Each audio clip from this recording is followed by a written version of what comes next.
मेरा इससे जाना भी हुआ, लेकिन हजरत का मेरा या शेख रशीद साहब का मेरे परिवार का ताल्लुक बहुत गहरा था, बहुत गहरा, और आज भी उनके परिवार से ताल्लुक है। मैं सिर्फ उनकी खूबी बताना चाहता हूं। काम करने की जरूरत है। अभी मैं आपको दावत देता हूं कि 13 तारीख को आने वाले संडे को शेख रशीद साहब, मरहूम शेख रशीद साहब के नाम से हम लोग क्लासेस शुरू कर रहे हैं। डीजल उनका खर्च हुआ, तो इसके लिए हमको उनका कुछ चाहिए नहीं, वो हमारे लिए वक्त निकालिए, बड़ी बात है। इसके लिए अब जाकर उन्होंने बस स्टैंड पे भेजा, वो टिकट उतने पैसे से खरीदा, वो खरीद के बोले मुझे टिकट लाकर बताना, और वो टिकट लाकर उनके दामाद ने उनके हाथ में दिया, और हजरत ने वो टिकट उनके सामने फाड़ के फेंक दिया। मंच पे तशरीफ फरमा हाजी आसिफ साहब सुपारी वाला, हाजी वसीम साहब, हाजी डॉक्टर नदीम अंसारी, अतीक बाबा साहब, हाफिज तौसीफ साहब, हाजी अब्दुल लतीफ़ साहब, हाजी जाकिर कंसल्ट वाले साहब, हाजी सिराज भाई बखार वाला, अब्दुल लतीफ़ भाई फौजी, कारी रेहान साहब, नौशाद भाई, हाजी मुस्तकीम साहब, इलियास भाई, मौलाना दीन मोहम्मद साहब, नदीम सर, खानका सईदिया के ज़िम्मेदारान, ट्रस्टियान मस्जिद अली मुर्तुजा के ज़िम्मेदारान, मस्जिद इकरमा के ज़िम्मेदारान, और मंच पे तशरीफ़ फरमा। मैं इनफरादी तौर पर नाम अगर लिया तो बहुत फहरिस्त लंबी है। हमारे शहीद अब्दुल हमीद रोड के तमामी कारपोरेटर्स, तमामी ज़िम्मेदारान, और इस प्रोग्राम के अंदर तशरीफ़ फरमा तमामी बुज़ुर्ग हज़रात, नौजवान साथी, दोस्तों और साथियों, तलबा व तालबात, सबसे पहले मैं ट्रस्टियान मस्जिद अली मुर्तुजा, मस्जिद इकरमा, खानका मस्जिद खानका के ज़िम्मेदारान का, और खलील साहब का, उनके तमामी साथियों का, और इस इलाके के तमामी ज़िम्मेदारान का मैं बहुत बहुत शुक्रिया अदा करता हूँ कि आज आप लोगों ने सोलार पैनल जो मैंने मंजूर करवाया 5 करोड़ रुपया मालेगांव शहर के 110 मदरसा व मस्जिद के लिए, उसके एवज़ में आज आप लोगों ने मेरा इस्तकबाल किया, मेरा हौसला बढ़ाने का काम किया। मैं आप तमाम ही लोगों का बहुत बहुत शुक्रिया अदा करता हूँ। मालेगांव शहर में पहला प्रोग्राम है जो मुश्तरका मस्जिद के ट्रस्टियान की जानिब से, मुसल्ली हजरात की जानिब से, उलमाओं की जानिब से किया जा रहा है। और जब 110 मस्जिद व मदरसे का सोलार पैनल की हुकूमत महाराष्ट्र से हमने मंजूरी लाई, तो उस वक्त कहीं हिमायत कहीं मुखालफत की गई, लेकिन जो काम करने वाला शख्स होता है उसको किसी की मुखालफत की परवाह नहीं होती। और ऐसे सियासी ज़िंदगी में, समाजी ज़िंदगी में ऐसे बहुत उतार चढ़ाव मुखालफत के और हिमायत के आते हैं, लेकिन ख़ास तौर पर मुखालफत जब होती है तो मैं उसको दरगुजर कर कर आगे बढ़ने की कोशिश करता हूँ, क्योंकि मेरी अपनी ये कोशिश होती है कि हर कोई भी आप अच्छा काम करोगे तो उसमें मुखालफत बहरहाल होगी, लेकिन आपकी नीयत साफ होना चाहिए, आपका मकसद नेक होना चाहिए, समाज को फायदे वाला मकसद होना चाहिए, कौम को फायदे वाला मकसद होना चाहिए। अगर आपकी नीयत साफ है तो मंजिल आसान होती है।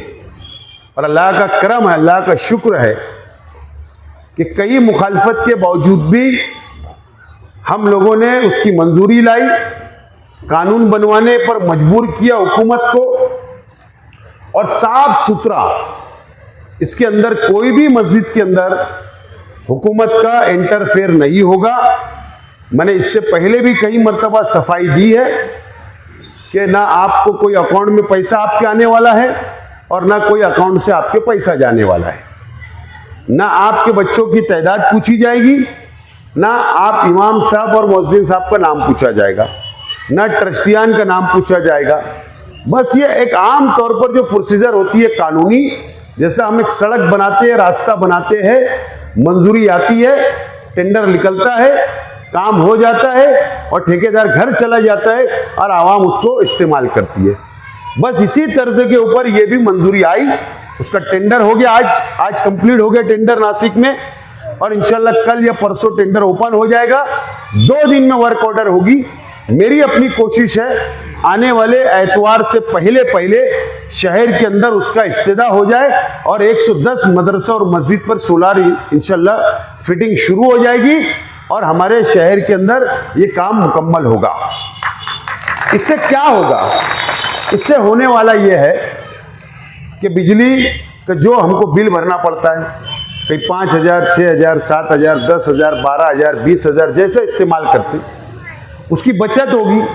जब वो बचत होगी तो बाकी का जो पैसा बचेगा वो मस्जिद के इंतजामात के लिए, मेंटेनेंस के लिए, तनख्वाह के लिए काम आएगा। ये हमारा एक अपना मकसद था और अल्लाह के करम से उसमें हम कामयाब हुए। और ये तो वक्त हमको कम मिला। अगर इलेक्शन सर पर नहीं होता, सामने इलेक्शन नहीं होता, तो यकीनन मैं आज आपको यकीन दिलाना चाहता हूं कि मैंने 150 मस्जिद और मदरसे की दूसरी फहरिस्त भी दाखिल किया हूं, लेकिन इलेक्शन सर पर होने की वजह से वो काम नहीं हो पा रहा है।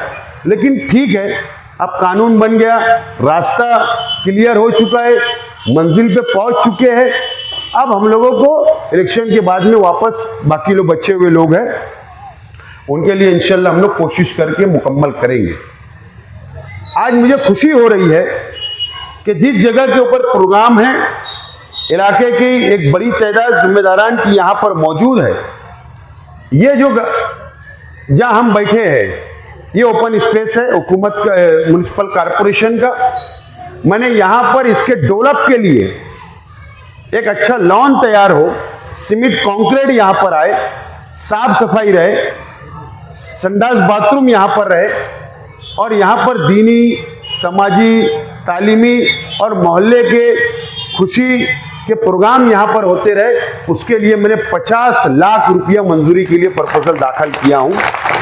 और इंशाअल्लाह आप अगर दुआएं कर दो, मैं मुंबई जा रहा हूँ, कल हो सकता है या परसों उसकी जीआर उसका भी निकल जाएगा, मंजूरी मिल जाएगी। मेरी अपनी कोशिश है ताकि इस इलाके के अंदर भी एक अच्छा खूबसूरत लॉन यहाँ पर तैयार हो जाए ताकि आवाम को उसका फायदा हो। और खुशी इस बात की भी है कि हाजी खलील जुम्मन साहब, जब्बार भाई, इन हजरात और इनके साथियों की कोशिशों से मस्जिद खानका सईदिया के जो जिम्मेदारान हैं, उनकी डिमांड पर यहाँ पर मस्जिद के पास में, खानका सईदिया की मस्जिद के पास में, शहीद अब्दुल हमीद रोड के ऊपर, कॉर्नर के ऊपर, हम लोगों ने ये फैसला किया है कि बाबे इसरारिया हजरत मौलाना इसरारुल हक साहब आजमी रहमतुल्लाह अलैह, इनके नाम से एक अजीमुशान गेट तामीर किया जाएगा। उसके लिए भी इसी मंजूरी के अंदर जो ये मंजूरी ला रहा हूं, उसी के साथ 30 लाख रुपए का एक अच्छा खूबसूरत बेहतरीन गेट उनकी याद में तामीर करने का भी हमने फैसला किया है।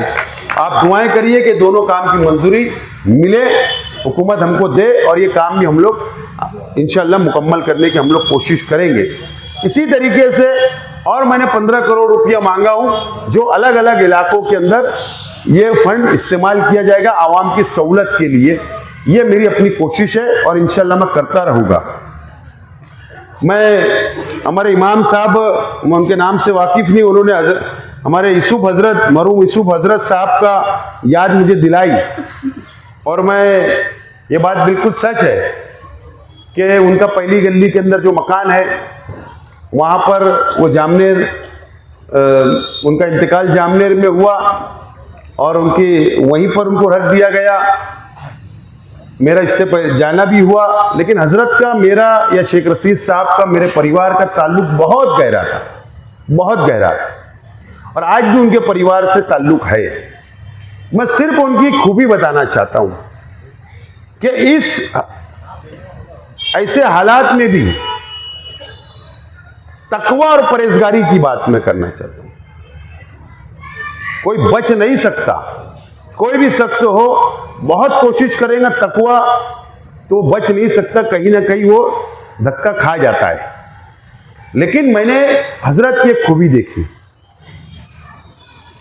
उनके परिवार का एक काम था नासिक, और मैं एमएलए था, और वो सरकारी काम था, सरकारी ऑफिस में। मैं वहां पर मुझको बुलाए कि ये काम करवाना है, तो मैंने कहा कि हजरत आप आराम करिए, मैं जाकर वो काम ऑफिस में देख लूंगा। हजरत ने कहा नहीं, मैं साथ में आऊंगा। अब मैं ना नहीं बोल सकता था उनको। मैंने मेरी गाड़ी लाई, गाड़ी के अंदर वो बैठे आगे वाली सीट पर, मैं पीछे बैठा, मेरे साथ और लोग थे।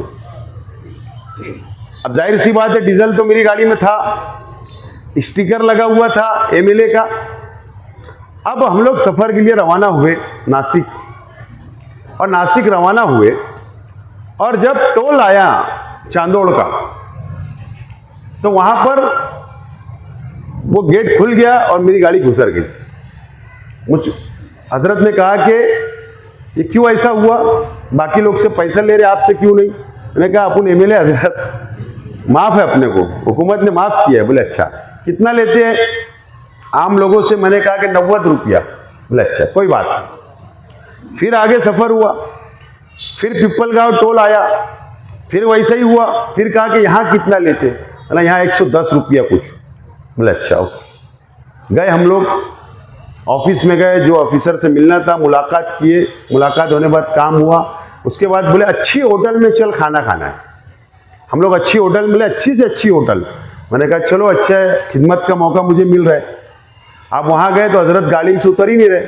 बोले मेरे जू को गाड़ी लगती है, मुझे गाड़ी लगती है, मुझे चाय पिला दे, तुम लोग खाना खा लो। ठीक है, हम लोग गए, खाना वाना खाए। पैसा तो बोले मैं दूंगा, जीत किए। ठीक है, पैसा हजरत ने अदा किया। बोले मेरे काम से आए। बोले ठीक है। हम वापस आ गए। वापस आने के बाद उनके दामाद मुझको दूसरे दिन मुलाकात हुई, और उनके दामाद ने मुझको बहुत अजीब बात बताई। उनके दामाद मुख्तार सर ने अजीब बात बताई। बोले कल जो हम सफर पे गए थे, तो हजरत ने वो टोल का पैसा काउंट किया, चांदोड़ टोल का आने जाने का, पिपलगांव टोल का आने जाने का पैसा काउंट किया। जो डीजल लगा, वो डीजल का पैसा उन्होंने काउंट किया, और उनके दामाद को बुलाया, क्योंकि हजरत को लड़का नहीं है, उनके दामाद को बुलाए, और हजरत ने कहा कि कितना पैसा? वो बोले इतना। जेब से रुपया हजरत ने निकाला और उनके दामाद को दिया कि आप बस स्टेशन पे जाइए, और बस स्टेशन पे जाकर जितना पैसा मैंने आपको दिया उससे कहीं से भी टिकट खरीद लीजिए, उतने पैसे का कहीं का भी खरीद लो। तो बोले ऐसा क्यों? बोले टोल उनको माफ था, अपने को नहीं। गाड़ी जो वो लेकर गए, अपने साथ आए, तो वो अपने काम से आए, उनका काम नहीं था। डीजल उनका खर्च हुआ, तो इसके लिए हमको उनका कुछ चाहिए नहीं। वो हमारे लिए वक्त निकालिए, बड़ी बात है। इसके लिए अब जाकर उन्होंने बस स्टैंड पे भेजा, वो टिकट उतने पैसे से खरीदा। वो खरीद के बोले मुझे टिकट लाकर बताना, और वो टिकट लाकर उनके दामाद ने उनके हाथ में दिया, और हजरत ने वो टिकट उनके सामने फाड़ के फेंक दिया। बोले ये गवर्नमेंट का टैक्स था, ये अपने को माफ नहीं है, उनको माफ था। ये तकवा और परहेजगारी मैंने हजरत के अंदर देखी। ये तकवा और परहेजगारी आज की दुनिया में कोई बच नहीं सकता। ये उनकी यादें हमारे साथ ताजा है। ये बात बिल्कुल सच है। मैं सुबह फजर बाद जब भी मैं बाहर जाता था, नॉमिनेशन करने जाता था, दुआएं लेना मैं उनसे जाता था, उनसे कुछ तजुर्बे की बातें मैं सुनता था। मैं घंटों उनके पास जाकर बैठ जाया करता था। तो बहुत तजुर्बे की बातें उन्होंने मुझको बताई। तो तकवा और परहेजगारी आज के ज़माने में हम लोगों को बहुत ज़रूरी है। हमारे आने वाली नस्ल, हमारे नौजवानों को ये बताने की आज ज़रूरत है। आज हम लोग बहुत दूर होते जा रहे। आज मुल्क के हालात, हमारे बुजुर्गों ने कभी ऐसा सोचा नहीं था कि इस मुल्क के अंदर ये हालात भी आएंगे कि हिंदू और मुसलमानों को बांट दिया जाएगा, कि फसादात होंगे, नफरत बढ़ेगी, हुजूर की शान में गुस्ताखी होगी। फिरका परस्ती बढ़ती जाएगी। किसी ने भी नहीं सोचा था जब इस मुल्क को आजादी मिली, जो भाईचारा उस वक्त था, आज मुकम्मल तौर पर वो भाईचारा खत्म हो गया। कुछ इंसानियत नवाज लोग बचे हैं, कुछ नहीं, बड़ी तादाद बची हुई है, बहुत बड़ी तादाद। अगर आप उसका वोट परसेंटेज निकालेंगे, जो मुल्कों के अंदर अभी जो पार्लियामेंट के हालिया इलेक्शन हुए उसका वोट परसेंटेज निकालेंगे, अपोजिशन सरकार के खिलाफ में कितनी पार्टियों ने इलेक्शन लड़ा उनकी वोट निकालेंगे और इनकी वोट निकालेंगे, तो आपको समझ में आ जाएगा कि अपोजिशन की वोटें ज्यादा है। इसका मतलब सेकुलरिज्म कायम है। लेकिन कुछ नफरत फैलाने वाले लोग, लड़ाने वाले लोग आज इस मुल्क में है। अब सरकारें जब उनके मिजाज की है, सरकारें उनकी बैठी हुई है, सरकारें फिरका परस्त पार्टियों की बैठी हुई है, तो इस मुल्क के अंदर अब वक्त आ रहा है कि एक ताकतवर अपोजिशन, एक ताकतवर कानून बनाने वाले अदारे के अंदर ताकतवर नुमाइंदों की जरूरत आज मुल्कों के अंदर है। चाहे वो मुल्कों के कोई भी रियासत की असेंबली के अंदर हो या पार्लियामेंट के अंदर हो, जो ताकत फिरका परस्तों के खिलाफ बोल सकती, जो कानून सख्त बना सकती, जो उस पर बहस कर सकती, जो मुसलमानों की नुमाइंदगी कर सकती, सेकुलरिज्म को मजबूत कर सकती, ये ऐसे हालात के अंदर आज हम सब लोगों को, आने वाले नस्ल, नौजवानों को, बुजुर्गों को और इस मुल्क के अंदर, इस महाराष्ट्र के अंदर अब हम सबको सोचना पड़ेगा। एक मजबूत और क़यादत पहुंचाने की जरूरत है कानून साज अदारों के अंदर। ये सिर्फ मैं मेरे लिए बोल रहा ऐसा नहीं हूं, मैं महाराष्ट्र की बात कर रहा हूं, मुल्कों के अंदर मैं बात कर रहा हूं, क्योंकि हम बहुत करीब से जान रहे हैं। आज अगर किसी ने दाढ़ी, टोपी, कुर्ता पैजामा पहन लिया, ट्रेन से सफर कर रहा, अभी पिछले दिनों एक बुजुर्गों को देखो, मॉब लिंचिंग किस तरीके से उनकी बदतमीजी उनके साथ की गई, उनको मारा गया। आज डर पैदा हो गया है। कोई भी मजहबी लिबास में अगर जाता है तो उसको डर महसूस होने लगा कहीं मेरे साथ ऐसा ना हो जाए। कहीं वो सफर पे जा रहा है तो उसको डर होने लगा कि मेरे साथ कल काश ऐसा ना हो जाए। अगर कोई फैमिली के साथ जा रहा, बुर्का पहन के, अगर हमारी घर की खवातीन हमारे साथ है तो उसको डर लगा हुआ है। इस तरीके के हालात इस मुल्क के अंदर बन रहे हैं।